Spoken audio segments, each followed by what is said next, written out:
Тұмар, Томирис, аты аңызға айналған сақ массагет халқының ханшайымы. Бұл патшайымның есімін барлық қазақстандықтар біледі.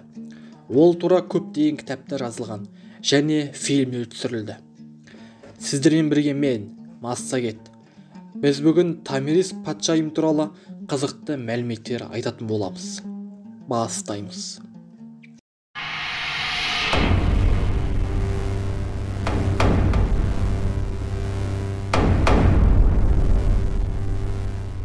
Тұмар жайлы аңыз.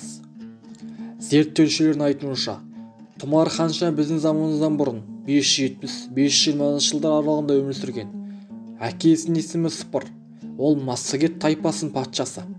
Анасы босану кезінде көз жұмды. Ол Әбей тайпасының көсемінің қызы еді. Бұл заманда әйел адамның патша болуға құқығы болған. Сондықтан әкесі қайтыс болғаннан кейін билікті өз қолына алды.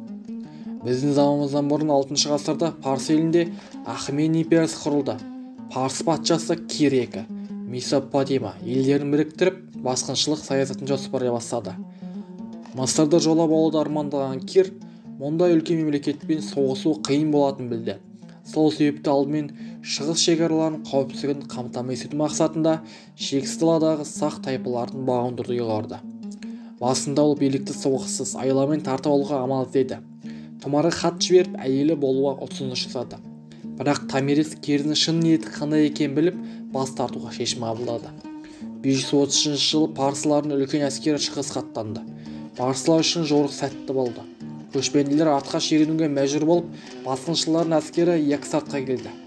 Өзен өткен соң, Кир патша әлсіз және науқас сарбаздардың аз бөлігін өзен жағасына қалдырып, негізгі әскерді жасырып қойды.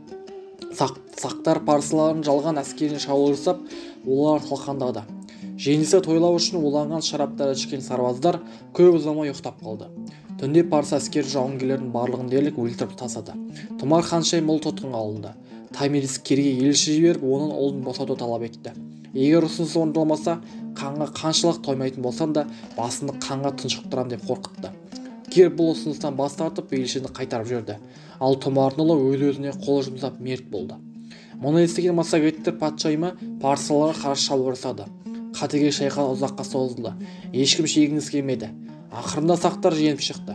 Ұрыс кезінде Кир өлтіріліп, Томирис оның денесін табуға бұйрық берді. Мәйіті табылған соң, үлбірге қан толтырып, парсы патшасының басын соның ішіне салды. Бұл оқиға аңызға айналды. Жауынгерлер үшін Тұмар ханша ерлік пен күшінің символы ретінде қабылданды. Ханшайымның өмірі қиын және қайғылы болды. Оның бейнесі бүгінгі күнге дейін әдебиетте және өнерде қолданылады.